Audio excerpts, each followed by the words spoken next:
আপনি আমার চেয়ে অনেক স্মার্ট। আপনি যদি এখন শাক দিয়ে মাছ ঢাকতে চান তাহলে আমি এটা করতে পারবো না। আমি বলতেছি যে আপনি মাহফুজের বা আসিফের কোন কাজের আপনি সমালোচনা করছেন? আপনি বলতেছেন যে যথেষ্ট পরিমাণে যে যারা হাসিনার আমলে সম্মতি উৎপাদন করছে তাদের বিরুদ্ধে যে ব্যবস্থা নেওয়া হয় নাই, সেইটা হলো মাহফুজের ব্যর্থতা বা আসিফের ব্যর্থতা। না দেখেন আপনি, না অবশ্যই ব্যর্থতা। কেন? মানে এখনো পর্যন্ত ওটা তো ওনার কাজ, এটার জন্য আবার আসিফকে দায়ী করা যাচ্ছে না। আসিফের কাজ হচ্ছে এলজিআরডি উনি দেখেন, উনি স্পোর্টস মিনিস্ট্রি দেখেন, আসিফ মাহমুদ এই দুইটা মন্ত্রণালয় দেখেন। এখন এই দুইটা মন্ত্রণালয়ের আপনি বলেন না যে কোন কোন বিষয়গুলা আপনি বলেন। আমি ইশাকের কথা বললাম, মেয়র ইশাকের ক্ষেত্রে আসিফের অবস্থান এবং সেই আসিফ জনাব আসিফ নজরুল দেখেন আসিফকে আমরা কি দেখেন আমি একজন প্রশাসক আসিফকে কোনোভাবে উত্তর ঢাকায় প্রশাসক নিয়োগের ক্ষেত্রে আসিফের গাজোয়ারি অবস্থান আপনারা কোনোদিন প্রতিবাদ করেন না। এটা অন্য কোনো উপদেষ্টা হলে, অন্য কোনো সরকার হলে কি জোয়ারি অবস্থান, গাজোয়ারি অবস্থান, গায়ের জোরে নেওয়া মানে গায়ের জোরে কি করছে, মানে কি করছে? উত্তর ঢাকায় প্রশাসক নিয়োগ দিচ্ছে, দক্ষিণ ঢাকায় ইশাককে নিয়াতে দেন নাই, শপথ নিতে দেন নাই। আমি না শপথ নিতে দেন, এটা একটা সাবজুডিস ম্যাটার ছিল, যে কোনো সাবজুডিস ম্যাটার ছিল না, হাইকোর্ট থেকে সেটা সেটেল ম্যাটার ছিল। উনি বলছেন যে উনি আইন উপদেষ্টার জন্য ওয়েট করতেছেন, যদিও খুব ভালোভাবে জানতেন যে আইন উপদেষ্টা আছেন হচ্ছে এখন সাউথ আফ্রিকা, এবং আইন উপদেষ্টা আসার পরে বলছেন যে সময় পার হয়ে গেছে। এখন দেখেন না সময় পার হয়ে গেছে, এখন যে সেক্ষেত্রে যে মন্ত্রণালয়ের দায়িত্বে ছিলেন, এই মন্ত্রণালয়ের এটা বিষয় বা এটা হচ্ছে হাইকোর্টের বিষয়, তো হাইকোর্টের বিষয় হাইকোর্টের ম্যাটারটা সেটেল ছিল। এখন আসিফ মহোদয় তার অনুযায়ী আপনার এলজিআরডি তে উনি যেই ডিসিশন নেওয়া প্রয়োজন উনি এই ডিসিশন নিয়েছে। এটার যদি আপনার কোনো ধরনের আমার প্রশ্ন এটা না, আমার প্রশ্ন এটা না জনাব আব্দুল্লাহ, এইটা আমার প্রশ্নই না। আমার প্রশ্ন হচ্ছে যে আপনারা যৌক্তিকভাবে ওনাদের কাজের কোনো প্রতিবাদ করছেন না? আমার উত্তর, আমার ফাইন্ডিংস হচ্ছে না, আপনারা করেন নাই। আমরা বিকল্প করেন নাই, কারণ হচ্ছে যে আপনারা তাদের বন্ধু, আমরা হচ্ছে এবং এনসিপির জন্য তারা জায়গা খালি রাখতেছে। দেখেন উনারা জুলাই গণ অভ্যুত্থানের প্রতিনিধি হিসেবে সেখানে গিয়েছে, ওনারা এনসিপির কোনো প্রতিনিধি হিসেবে সেখানে যায় নাই। জন্ম হয় নাই, প্রতিনিধি হিসেবে যাবে কেন? না তাহলে অথবা কি বা আমাদের কোনো প্রতিনিধি হিসেবে সেখানে যায় নাই, যে তাদের সাথে আমাদের বন্ধুত্বের সম্পর্ক 1 নম্বর বিষয়। 2 নম্বর বিষয় যেভাবে বলা হচ্ছে যে তাদের জন্য জায়গা খালি করে রাখা হইতেছে, এটা কমপ্লিটলি একটা ভুল ধারণা। আমরা আমাদের সংগঠন আমাদের নিজেদের মতো করে আগাচ্ছি, এবং এটা হচ্ছে আমরা আমাদের নিজেদের মতো করে, যখন হচ্ছে আমাদের কিছুদিন আগে হচ্ছে আমাদের গঠনতন্ত্র আমরা জমা দিয়েছি, কিছুদিন আগে হচ্ছে আমাদের রেজিস্ট্রেশনের বিষয় জমা দিয়েছি, আবার আমরা যখন হচ্ছে কাউন্সিল করে সেক্ষেত্রে আমাদের পূর্ণাঙ্গ হচ্ছে আমরা কমিটি দিব। সেই ক্ষেত্রে এটা কে আসছে কে গেছে আসবে না, কাউন্সিলটা কি আপনাদের অতি শীঘ্রই করার কোনো ইচ্ছা আছে, না কাউন্সিলটা আপনারা পরে করবেন? এটার ব্যাপারে কি সিদ্ধান্ত আছে? কাউন্সিল আপনারা কবে করবেন? মানে আমরা ইতিমধ্যে হচ্ছে রেজিস্ট্রেশনের বিষয়টা নিয়ে আমরা এতদিন কাজ করেছিলাম, আপনি জানেন জাস্ট 2 দিন আগে আমরা রেজিস্ট্রেশনের বিষয়টা সম্পন্ন করেছি। এখন অন্যান্য যে ফরওয়ার্ডিং যে বিষয়গুলো নিয়ে আছে সেগুলো নিয়ে আমরা আলোচনা করব। ওকে, তারপরে আমাদের কোনো এক্সিকিউটিভ মিটিং হয়নি। আপনি মানে কাউন্সিলটা কবে হবে সেই ব্যাপারে আপনাদের এখন এক্সিকিউটিভ মিটিং হওয়ার পরে তারপর আপনারা সিদ্ধান্ত নেন, ফের না? আমরা সিদ্ধান্ত নেব। আচ্ছা, রাজনৈতিক বা প্রশাসনিক অভিজ্ঞতা রয়েছে, দল প্রসঙ্গে আসি, রাজনৈতিক বা প্রশাসনিক অভিজ্ঞতা রয়েছে এমন কাউকে কি আপনারা সন্ধান করতেছেন? মানে আপনাদের দলে কি মানে আপনারা কোনো মুরব্বি চান, মানে যারা রাজনৈতিক বা প্রশাসনিক অভিজ্ঞতা রয়েছে, বা মানে এই ব্যাপারে কি ভাবনা আপনাদের, যে আপনারা কোনো আমরা ইতিমধ্যে হচ্ছে আমরা উপদেষ্টা, মানে আমাদের রাজনৈতিক দলের রাজনৈতিক উপদেষ্টা এবং অরাজনৈতিক উপদেষ্টা আমরা হচ্ছে চাই আমাদের পার্টিতে হচ্ছে ইনক্লুড হোক। সেটির জন্য হচ্ছে আমরা সিভি আহ্বানও করেছি, সেই জায়গা থেকে আমরা কথা বলছি, অনেকের সাথে আমাদের কথা হচ্ছে, এবং সেটা হচ্ছে আমরা যে ধরনের রাজনীতি করতে চাই এবং হচ্ছে বাংলাদেশপন্থী রাজনীতি, সেক্ষেত্রে অনেক সিনিয়র হচ্ছে আপনি যাদেরকে বললেন হয়তো সিনিয়র রাজনীতিবিদ রয়েছে, বুদ্ধিজীবী রয়েছে, লেখক রয়েছে, বা হচ্ছে রিটায়ার্ড। বুঝতে পারছি, এর মধ্যে কি আপনারা আসলে আদর্শগতভাবে কোনো রাজনৈতিক বা প্রশাসনিক ব্যক্তিত্ব আপনাদের মাথায় আছে, যে যেমন ধরেন বিএনপির কেউ বা জামায়াতের কেউ, বা ধরেন আন্দালিব রহমান পার্থ বা ডক্টর মোহাম্মদ ইউনূস, মানে আদর্শ হিসেবে আপনারা কাউকে সামনে রাখছেন? ধরেন বিএনপি তারেক রহমান সাহেবের মতো একজনকে চান, বা জামায়াতের শফিকুর রহমানের মতো, বা জনাব আন্দালিব রহমান পার্থের মতো, বা ডক্টর মোহাম্মদ ইউনূসের মতো? ওকে, সেক্ষেত্রে আমরা হচ্ছে যারা আমাদের সাথে, মানে আমরা যেই এখানে তো হচ্ছে ডক্টর মোহাম্মদ ইউনূস, তারপরে হচ্ছে ডক্টর মোহাম্মদ ইউনূস তো হচ্ছে অন্তর্বর্তীকালীন সরকারের প্রধান, এক্ষেত্রে একটা হচ্ছে তার মতো মানে আন্তর্জাতিকভাবে পরিচিত ওয়েস্টার্ন দেখেন এডুকেটেড আমরা ওরকম আমরা কাউকে? আমাদের অ্যাডভাইজরদের, হ্যাঁ আমাদের অ্যাডভাইজরদের আমরা হচ্ছে যাদেরকে আমরা অ্যাডভাইজর নিতে চাই, আমরা একটা স্ট্যান্ডার্ড আমরা বলেছি যে হয়তো রিটায়ার্ড কোনো অফিসার হইতে পারে, বুদ্ধিজীবী হইতে পারে, লেখক হইতে পারে, রাজনৈতিক অভিজ্ঞতা সম্পন্ন মানুষ হইতে পারে। এখন এটাকে ইন্ডিভিজুয়াল আমরা কোনো ক্যারেক্টারাইজেশন করতে যাচ্ছি না, একদম যে এমসিকিউ কোশ্চেনের মতো যে ডক্টর মোহাম্মদ শফিকের মতো হইতে হবে, আচ্ছা, অথবা হচ্ছে তারিক ইন্ডিভিজুয়ালি জাহানের কোনো মতো হইতে হবে, ক্যারেক্টারিস্টিক্স, এরকম না। ইন্ডিভিজুয়াল কোনো ক্যারেক্টারিস্টিক্স না ইন্ডিভিজুয়ালি আচ্ছা, আমি না, একটু হ্যাঁ। মানে একটু বোঝার জন্য আমি একটু বলতে চেষ্টা করতেছি। আপনারা এই যে রাজনৈতিক বা মানে আপনারা যে উপদেষ্টা চাইতেছেন তাদের কি আসলে আপনাদের মনের মধ্যে তো নিশ্চয়ই একটা ক্রাইটেরিয়ন আছে যে আপনারা কিভাবে কিরকম একজন মানুষ চান? সেই তিনি কি একজন রিটায়ার্ড আমলা, তিনি কি একজন রিটায়ার্ড সামরিক অফিসার, তিনি কি একজন বিদেশে থাকেন কিন্তু রাজনীতিতে বড় ভূমিকা রাখেন, কলাম লেখেন, এরকম একজন ওয়েস্টার্ন এডুকেটেড আন্তর্জাতিক বিশ্বের ডার্লিং ডক্টর মোহাম্মদ ইউনূসের মতো ওরকম কেউ?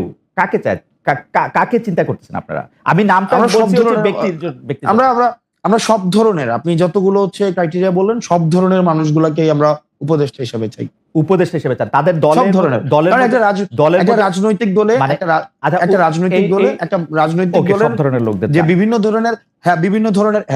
ধরনের রাজনৈতিক দলের অনেক কাজ থাকে, ওকে, পলিসি মেকিং এর কাজ থাকে, পলিসি এক্সিকিউশনের কাজ থাকে, ওকে। এখানে একটা রাজনৈতিক দলের অনেক ধরনের কাজ এই আছে। সেই জায়গা উপদেষ্টাদের থেকে আপনাদের হচ্ছে দলের অভিজ্ঞতা হায়ারার্কিতে সম্পন্ন মানুষ আমরা চাই। আপনাদের দলের হায়ারার্কিতে এই উপদেষ্টাদের অবস্থান কিরকম হবে? আপনার উপরে না আপনার নিচে? আমরা আমরা আমরা একটা অ্যাডভাইজরি প্যানেল করব, আমরা একটা অ্যাডভাইজরি প্যানেল করব। যেমন ধরেন আমাদের দেখেন আমরা বলছি, দেখেন অ্যাডভাইজর প্যানেল থাকবে আমাদের, একটা হ্যাঁ। পলিটিক্যাল কাউন্সিল থাকবে, পলিটিক্যাল কাউন্সিলটা সবার উপরে থাকবে। ওকে, এই পলিটিক্যাল কাউন্সিলের আন্ডারে থাকবে আমাদের প্রেসিডেন্ট সেক্রেটারি, হ্যাঁ। এবং প্রেসিডেন্ট সেক্রেটারি হচ্ছে আমাদের একটা হচ্ছে এক্সিকিউটিভ বডির মধ্য দিয়ে তারপর হচ্ছে কার্যক্রম পরিচালনা করবেন।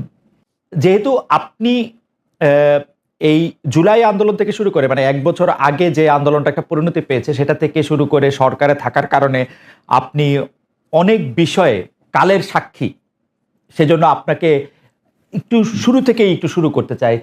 জনাব আসিফ মোহাম্মদ সজীব ভাই, আপনি কি করে উপদেষ্টা হলেন? মানে আমি প্রশ্নটা এরকম করে করি, আপনার নাম উপদেষ্টা হিসাবে কে প্রস্তাব করলো বা কিভাবে আপনি উপদেষ্টা পরিষদে গেলেন?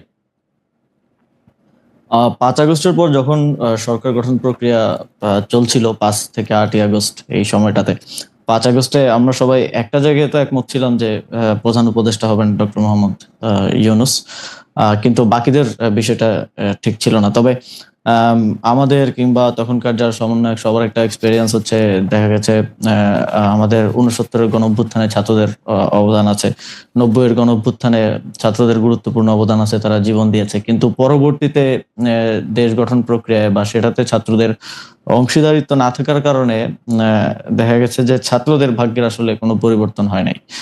আর একটা বিষয় ছিল, সেটা হচ্ছে গণঅভ্যুত্থানের পরে আমরা যখন উপদেষ্টাদের তালিকা নিজেরাও করছিলাম, আরো বিভিন্ন জায়গা থেকে স্টেক হোল্ডারদের থেকে নিচ্ছিলাম তালিকা, তো দেখে আমাদেরও অতটা শিওর হতে পারছিলাম না, কারণ আমরা তো তাদেরকে ব্যক্তিগতভাবে চিনতাম না, আমরা হয়তো টিভিতে দেখেছি বা অনেককে দেখিও নাই, শিওর হতে পারছিলাম না যে তারা কতটুকু গণঅভ্যুত্থানকে ধারণ করে কাজ করবে। তো সেই জায়গা থেকে আমার যতদূর মনে পড়ে 6 কি 7 আগস্ট টিএসসি তে আমাদের 158 জন সমন্বয়ক সহ আরো যারা গুরুত্বপূর্ণ ভূমিকা রেখেছিল তাদেরকে নিয়ে একটা বৈঠক ছিল। তো ওই বৈঠকেই মোটামুটি সবাই প্রস্তাব করে যে আমাদের মধ্য থেকে ছাত্রদের মধ্য থেকে উপদেষ্টা পরিষদে যাওয়া উচিত, এবং সেখানে যদিও বাকি স্টেক হোল্ডারদের থেকে, যেমন তখন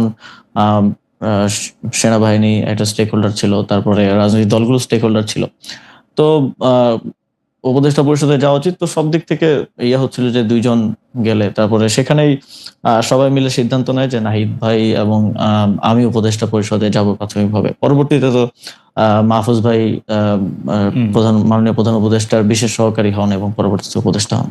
সেটা কি 158 জন সমন্বয়ক যারা ছিলেন তারা নাম প্রস্তাব করে সেটা ঠিক করেছেন? মানে সেটা কি কোনো ভোটাভুটির মাধ্যমে নাই? হ্যাঁ, সমন্বয়কদের মধ্যে যারা উপস্থিত ছিলেন সবার মোটামুটি ঐকমত্যের ভিত্তিতে আমরা যাই। ওকে, উপদেষ্টাদের তালিকার কথা আপনি বলছিলেন, সেই উপদেষ্টাদের তালিকা কার কার কাছ থেকে আসছিল? আপনারা মানে এই কারা উপদেষ্টা হবেন সেই সিদ্ধান্ত কি আপনারাই নিচ্ছিলেন? মানে যারা আমরা একটা প্রক্রিয়ার মধ্য দিয়ে গিয়েছি সে সময়টায়। আমরা একটা লিয়াজো কমিটি করেছি, আপনি যদি মনে করতে পারেন। জি। সেটার লিড দিচ্ছিলেন আমাদের বর্তমান উপদেষ্টা মাহফুজ আলম এবং আরো 4-5 জন যারা বিভিন্ন সোসাইটির বিভিন্ন সেক্টরের সাথে বিভিন্নভাবে সম্পৃক্ত ছাত্রদের মধ্য থেকেই। তো ওনারা মিলেই বিভিন্ন স্টেক হোল্ডারদের সাথে, যেমন বিএনপির সাথে আলোচনা হয়েছে উপদেষ্টা পরিষদ নিয়ে। আমাদের মাননীয় প্রধান উপদেষ্টা ডক্টর মোহাম্মদ ইউনূস স্যার একটা লিস্ট পাঠিয়েছিলেন আমাদের কাছে, সেখান থেকে ইনক্লুড হয়েছে, স্যার নিজে অনেক ইনক্লুড করেছেন। তো সবকিছু মিলিয়ে একটা উপদেষ্টা পরিষদ প্রাথমিকভাবে গঠিত হয়েছিল, পরবর্তী বিভিন্ন সময় সেটা আরো বর্ধিত হয়েছে। তার মানে হচ্ছে যে আপনারা বিএনপির একটা লিস্ট, জামাতের একটা লিস্ট, প্রফেসর ডক্টর মোহাম্মদ ইউনূসের একটা লিস্ট, সবগুলি নিয়েই মোটামুটিভাবে আমরা যেটা আপনাদের কাছ থেকে জানতে পেরেছি বিভিন্ন সময়, বা উপদেষ্টারাও বলেছেন যে একটা সবগুলি নামের মধ্যে থেকে যে নামটা কমন বা যে নামটা নিয়ে বিতর্ক সবচেয়ে কম, এরকম নামগুলি আপনারা খুঁজছিলেন। ফাইনালি আপনারা যে উপদেষ্টা পরিষদটা পান, সেই উপদেষ্টা পরিষদটা যেই সময় আপনি শপথ নিলেন, যাদেরকে দেখলেন বা তাদের নাম শুনলেন, সেটা নিয়ে আপনারা মোটামুটি সন্তুষ্ট ছিলেন সেই সময়? এখন পর্যন্ত আসলে সত্যি কথা বলতে গেলে সেই উপদেষ্টা পরিষদের 50-60% মানুষকে আমরা চিনি, আর এর বাইরে অনেকে হয়তো আমরা চিনিও না। কিন্তু ঐকমত্যের ভিত্তিতে বা আমরা সোশ্যাল মিডিয়া কিংবা গুগল ঘেটে দেখেছি যে তাদের প্রোফাইল কিরকম। যেমন এমনও অনেকের নাম আসছে যাদের প্রোফাইল বা ব্যাকগ্রাউন্ড একটু প্রবলেমেটিক, তো আমরা বিভিন্ন জন থেকে খোঁজ নিয়ে তাদের নাম বাদও দিতে হয়েছে। আবার এমন নাম আসছে যেটা হয়তো বিএনপির পছন্দ হয়নি বা এর খুবই রিজিড পজিশন ছিল, সেটাও বাদ দেওয়া হয়েছে। তো এইভাবে একটা সর্বজন গ্রহণযোগ্য একটা উপদেষ্টা পরিষদ বানানোটাই, যাতে করে সবার একটা ইয়ে থাকে, এটাই ছিল উদ্দেশ্য এবং শেষ পর্যন্ত সেটা হয়েছে। মূলত এটা কোঅর্ডিনেট করেছিল মাহফুজ ভাই, যে লিয়াজো কমিটি হয়েছিল তারাই। কারণ আমাদেরকে আবার অনেকগুলো যারা নেতৃত্বে ছিলেন তাদের অনেকগুলো দিকে আসলে মেনটেন করতে হচ্ছিল। তা আমরা দেখেছি, আমরা অবগত ছিলাম, বাট পুরো জিনিসটা প্রক্রিয়াটা মাহফুজ ভাই সহ ইয়ে করেছিলেন। ওকে, একটু মানে যেহেতু ওইখান থেকে শুরু করলাম, একটু আর্মেনিয়া কথা বলি।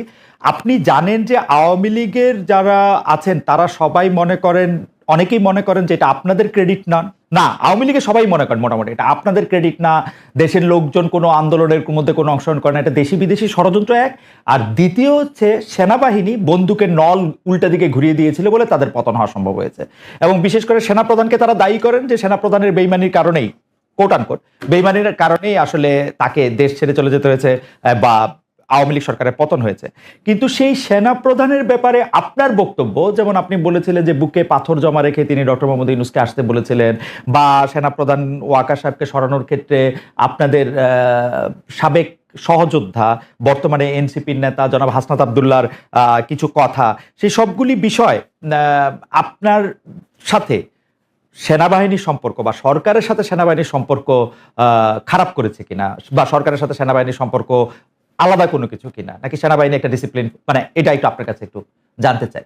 বিশেষ করে আপনার বক্তব্যের পরে এটা এরকম মনে হয়েছে কিনা ডক্টর মোহাম্মদ ইউনূস হয়তো সেনাপ্রধানকে এখন থেকে খারাপ ভাবতে শুরু করলেন, যে উনি যেহেতু আমাকে চানি নাই তাহলে আমিও ওনাকে চাই না, ব্যাপারটা এরকম হয়েছে কিনা? সেনাবাহিনীর সাথে সরকারের কিংবা আমাদের তো কোনো বিরোধ নেই সেনাবাহিনীর সাথে। বরং আমরা মনে করি যে 5ই আগস্টের এবং এর পূর্ববর্তী গণঅভ্যুত্থানের সময়টাতে জুনিয়র অফিসার সহ যারা আছেন তাদের একটা চাপ ছিল যে তারা কোনোভাবেই গুলি করবেন না। সেটা বিভিন্ন মাধ্যমে আমরা দেখেছি, দরবার হলের মিটিং এর ইনফরমেশন লিক হয়েছে, সেখানে আমরা দেখেছি। তো তাদের এই অবদানকে অবশ্যই আমরা স্বীকার করি। তবে কিছু একটা জায়গায় আমার মনে হয় যে জায়গাটায় কনফ্লিক্ট, সেটা হচ্ছে আওয়ামী লীগের প্রশ্নে, যেটা আমাদের যেই সরকার গঠনের উদ্দেশ্যে 6 তারিখ বঙ্গভবনে যে বৈঠক হয় 3 বাহিনী প্রধান এবং রাষ্ট্রপতির সাথে, সে সময়কার আমি আগে একটু বলে নিই, কারণ এর আগে যখন কথা বলছি সবাই অনেকে বলতেছিল যে আমার শপথ ভঙ্গ হয়েছে। আমার শপথ গ্রহণ হয়েছে 8ই আগস্ট। 8ই আগস্টের পূর্বের যে কোনো সময়কার বক্তব্য আমার শপথের মধ্যে ইনক্লুডেড হবে না। 8ই আগস্টের পরবর্তী যদি কোনো আমি রাষ্ট্রীয় গোপন তথ্য পাবলিক করি, তা সেক্ষেত্রে আমার শপথ ভঙ্গ হতে পারে। তো গোপনীয়তা শপথ ভঙ্গ হওয়ার বিষয়টা অনেকে বলেছে। তো সেই মিটিংটা ছিল 6 আগস্ট, সরকার গঠন প্রক্রিয়া আমরা যখন ইয়াতে আলোচনা করি। তো সেখানেই এটা আমি আমার আগের বক্তব্য বলেছি যে সেখানে এই কথাটা এসেছিল যে সেনাপ্রধান বলেছিলেন যে দেশের 30-40% মানুষ তো আওয়ামী লীগকে সাপোর্ট করে। তো যে অন্তর্বর্তীকালীন সরকার আসবে সেটা তো সবার কাছে গ্রহণযোগ্য হইতে হবে। তো আওয়ামী লীগের সেই 30-40% মানুষ তো ডক্টর মোহাম্মদ ইউনূসকে হেট করেন। তো এইটা নিয়ে আমাদের ৩-৪ ঘন্টার মতো প্রায় প্রায় এই টপিক সহ আরো আহ, হুম। প্রাসঙ্গিক অন্যান্য টপিক ছিল, বাট এটাই ছিল মূল টপিক। ৪ ঘন্টার মতো সম্ভবত বৈঠক হয়েছিল। সেখানে আমরা ৪ জন ছিলাম। বাইরে ছিলেন তখন আসিফ নজরুল স্যার ছিলেন, তানজিমুদ্দিন স্যার ছিলেন ঢাকা বিশ্ববিদ্যালয়ের, আরো সমন্বয়করা ছিলেন। ভেতরে আমরা ৪ জন ছিলাম, আমি, নাসিরউদ্দিন পাটোয়ারি ভাই, মাহফুজ আলম ভাই আর নাহিদ ইসলাম।